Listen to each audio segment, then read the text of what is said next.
1. Assalamualaikum, semangat pagi. Apa itu transformasi digital? Di sini ada dua kata, ada transformasi, ada digital. Transformasi itu adalah melakukan perubahan. Sementara digital itu berasal dari kata binary digit antara 0 dan 1. Biasanya kita mempelajari ini dalam ilmu komputer. Intinya adalah digital itu segala sesuatu yang berhubungan dengan komputerisasi. Nah, kita langsung, kalau sekiranya kata-kata ini kita rangkai menjadi transformasi digital, artinya adalah kegiatan untuk menata ulang proses bisnis secara menyeluruh untuk meningkatkan nilai tambah melalui penerapan teknologi digital. Intinya, kita menata ulang proses bisnis itu apa? Mulai dari supplier, produksi, distributor, retail, sampai kepada customer. Ya, proses bisnis kita tata ulang secara menyeluruh. Tujuannya adalah untuk meningkatkan nilai tambah. Nilai tambah dari produknya itu sendiri maupun nilai tambah benefit yang diperoleh oleh perusahaan. Melalui penerapan teknologi digital, ya teknologi informasi. Untuk apa kita melakukan itu? Untuk melakukan inovasi terhadap produk dan jasa atau pelayanan. Ya, jadi kita melakukan inovasi terhadap produk dan pelayanan.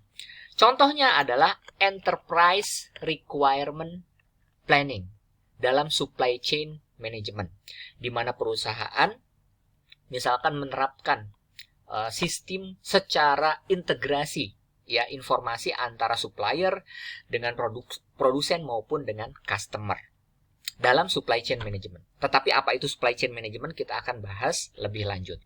Lalu apa untungnya bagi perusahaan? Manfaatnya adalah transformasi digital dapat membentuk organisasi, sehingga organisasi intinya adalah pembagian tugasnya dapat dilakukan secara efektif. Kemudian yang kedua, peningkatan nilai pelayanan kepada customer. Kita meningkatkan pelayanan sehingga customer itu puas terhadap apa yang kita lakukan dengan melakukan perubahan atau menata ulang proses bisnisnya dengan menerapkan tentunya teknologi informasi. Dan yang terakhir adalah perbaikan komunitas. Ya, jadi komunitas bisnis itu. Jadi prosesnya menjadi lebih cepat. Kemudian proses pemindahan materialnya juga lebih efektif, tidak membutuhkan sumber daya yang lebih banyak. Nah, ini yang disebut sebagai transformasi digital. Pentingnya apa transformasi digital ini? Yang pertama, dia melibatkan customer. Kadang-kadang perusahaan egois, ya. Dia tidak tahu apa yang diinginkan customer, sehingga apa yang dia buat A, padahal customer inginnya B. Otomatis, di dalam transformasi ini, perubahan ini, kita harus melibatkan customer. Kemudian, tujuannya untuk apa? Pemenuhan customer needs, supaya apa yang dibutuhkan oleh customer itu terpenuhi. Kalau customer terpenuhi, dia satisfied, puas, maka dia akan menjelaskan kepada teman-temannya untuk menggunakan jasa dari perusahaan kita. Sehingga apa? Pada saat customer bertambah, kita mampu berkompetisi. Kemudian yang berikutnya, peningkatan efisiensi. Efisiensi itu apa? Dengan modal yang sedikit, kita mendapatkan output yang banyak. Ya, dengan sumber daya sedikit, kita bisa mendapatkan benefit atau manfaat yang banyak. Sehingga inilah yang disebut sebagai efisiensi. Dan revenue, uang yang diperoleh oleh perusahaan atau pendapatan perusahaan tentunya akan meningkat. Kemudian, apa pentingnya daripada transformasi digital? Yaitu untuk pelayanan yang diberikan disesuaikan dengan keterbatasan perusahaan. Perusahaan mampunya itu, ya, jadi fasilitas transportasinya itu misalkan yang dimiliki oleh perusahaan, ya sudah kita optimalkan. Kenapa? Karena untuk menambah tentunya butuh modal yang lebih besar.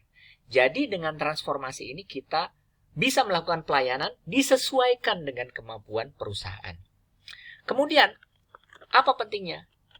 Mempermudah pekerjaan yang dilakukan oleh perusahaan dengan melakukan kolaborasi dengan banyak pihak. Itu urgensinya. Lalu apa dampak yang bisa ditimbulkan dari proses ini? Dampak yang pertama itu adalah adanya transformasi digital dari sisi pelayanan kepada pelanggan. Sekarang kan semua sudah serba digital. Kita ingin mencuci baju, kita order lewat e-platform yang dimiliki oleh jasa pencucian baju tersebut. Ya, sekarang udah seperti itu. Kita ingin reservasi ke rumah sakit, kita order lewat internet. Nah, itu mempermudah baik dari sisi pelayanan dari customer maupun kerja dari perusahaan itu sendiri. Ya, dampaknya kolaborasi dan penggunaan data. Jadi transformasi digital itu akan beroleh kepada 3 sisi, yaitu sisi pelayanan. Kemudian yang kedua, ada kolaborasi melibatkan banyak pihak. Kenapa kita harus melibatkan banyak pihak? Kalau sendiri akan bebannya lebih berat, tetapi kalau kita bersama-sama tentunya kita bisa berbagi sharing, berbagi benefit, dan berbagi beban. Dan yang ketiga adalah memanfaatkan penggunaan data melalui teknologi informasi. Dampak kedua itu adalah meningkatkan hubungan baik dengan customer. Ya, intinya misalkan ada repeat order. Jadi kalau customer merasa puas, dia akan memesan kembali kepada kita. Kalau customer merasa puas, dia akan menceritakan kepada kawan-kawannya, sehingga meningkatkan jumlah customer bagi perusahaan. Kemudian yang ketiga, memperbaiki proses sehingga memiliki strategi pasokan barang secara efektif. Intinya gini, kerja perusahaan tidak berat. Kenapa? Karena prosesnya akan membuang proses yang tidak efisien. Ya, jadi perusahaan benar-benar menggunakan prosesnya secara efektif. Dan yang terakhir, dampaknya mendapatkan mendapatkan data. Jadi data itu sebenarnya lebih berharga. Ibaratnya adalah bahan bakar sekarang ini. Jadi bahan bakar itu adalah data. Contohnya, Anda menyediakan bahan baku. Bahan baku Anda cari itu di supplier A, B, C. Harganya Anda tahu. Anda tidak tahu, ternyata ada supplier D yang harganya relatif jauh lebih murah, tetapi kualitas bahannya bagus. Nah, itulah Anda butuh data. Anda butuh informasi. Jadi intinya kalau perusahaan banyak memperoleh data, otomatis dia lebih update dan lebih mampu untuk meningkatkan efisiensi pada proses pelaksanaan kegiatan perusahaan tersebut. Tahapan akhir tentunya Anda perlu tahu.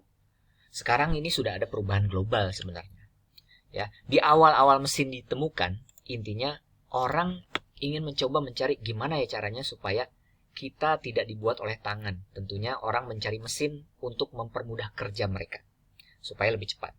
Nah, kemudian masa berganti.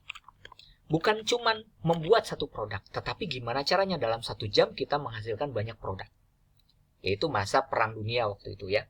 Sehingga orang berpikir, oh, saya bukan hanya menciptakan pesawat yang bisa berpindah dari satu tempat ke tempat lain, sehingga orang dapat berpindah-pindah tempat secara efektif. Tetapi gimana caranya supaya pesawatnya menjadi banyak gitu. Nah, itu produksi. Kemudian masuk ke era listrik. Ya. Di sini mulai ditemukan adanya teknologi yang melibatkan bukan hanya machinery tetapi juga melibatkan electricity. Kemudian beralih kepada teknologi informasi dan otomasi. Ya. Sehingga orang sudah mulai berpikir gimana caranya supaya kita tidak terlalu capek, otomatis ada otomasi. Ya. Kemudian saat ini apa? Nah, saat ini yang sedang yang sedang berlaku di dunia global yaitu data sharing dan virtual. Ya, gimana kita bisa membagikan informasi sehingga dengan informasi terbagi tersebut kerjaan kita menjadi lebih mudah sebenarnya. Ya, kemudian customer menjadi lebih trust. Jadi kalau keterbukaan kepada customer itu ternyata meningkatkan kepuasan mereka untuk kita layani. Nah, ini data sharing dan virtual. Itulah materi singkat terkait dengan transformasi digital. Semoga ini bisa membantu.